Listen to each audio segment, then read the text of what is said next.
Active weather coverage here for Thursday, July the 17th. So glad you can give us a few minutes for your weather briefing. And we'll be talking about thunderstorms and high heat, Thousand Islands, Ontario. And just look at that lightning lighting up the night sky.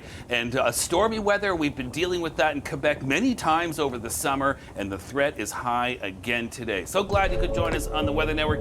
You know, Matt Hamel, you did such a good job yesterday. I invited you back today. So we like what we see. So we could really divide the country almost in half. We got a lot of smoky skies in parts of the west, and we've got heat and stormy weather in the east. Let's start with the storms and the heat. First of all, Matt, how have you been sleeping lately? Yeah, you know, Murph, it's been tough. The overnight temperatures just remain quite sweltering, but that's looking like it's going to change here. Look how cranky he is, right? That's a lack of sleep, folks. All right, now it's still pretty muggy in southern Ontario, even though those heat alerts have been canceled by Environment Canada. But Ottawa, Cornwall, and Montreal, you're still going to feel like 40. But overnight, isn't this good? You could open up that window. Yeah, it's about time, Murph. And as you can see, we're going to be seeing quite the contrast to some of these overnight temperatures that have remained so high and contributed to these heat warnings. So what's going to happen between today and tonight is really the main crux of this segment here. Now, when we're showing you the red, we don't show red on the map all that often. It means severe storms are likely. Now, you look at our hazards: strong wind gusts, torrential rain, large hail, 1 or 2 tornadoes. Doesn't mean you're going to get all 4. You're going to get at least one of the 4. And I think torrential rain is going to be the most widespread thing here, Matt. Yeah, no doubt, Murph. But of course, the areas in red where we have those stronger storms, those rotating storms, there is that potential there. All right, let's walk you through. We've had heavy rain through northeastern Ontario, through sections of cottage country.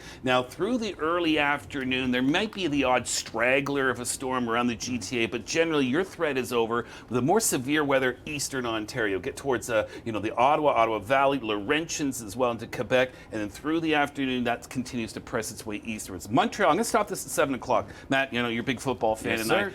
Kickoff is 7:30 at Molson Percival Stadium between the Alouettes and the Argos. I think the storms by then should be winding down. So if the game is delayed, it should only be for a little while.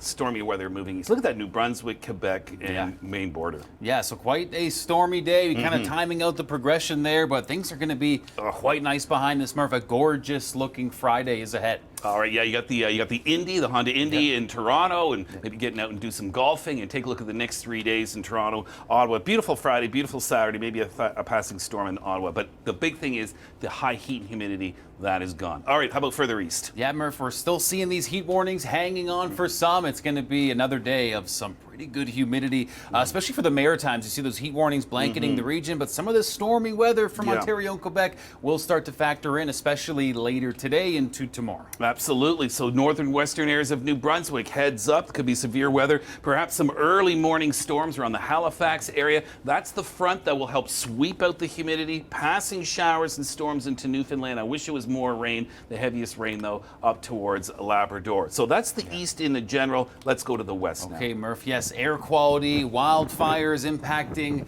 a number of provinces, right? Particularly Saskatchewan, Manitoba, but even into the territories. And Murph, our air quality advisories reflecting that and looking at some of that smoke in the atmosphere right now. Yeah, unfortunately, it's still there. So many fires still burning, large ones at that. Risk of thunderstorms. Now, this map looks very widespread, but the best chance of anything severe, likely near the U.S. border in Alberta and Saskatchewan, could be getting even the odd funnel cloud, certainly some locally heavier rains. We've seen that in Calgary. But up in the fire zones, these showers are very, very isolated and scattered and could be accompanied by thunderstorms. All right, the pattern in the west is a little on the cool side if you're in Alberta especially. No doubt, Murph. The cool temperatures continue for parts of the prairies. Calgary helping to highlight that, even for areas like southern British Columbia, Murph. Indeed. Another day of warmth today before a cooler pattern sets in.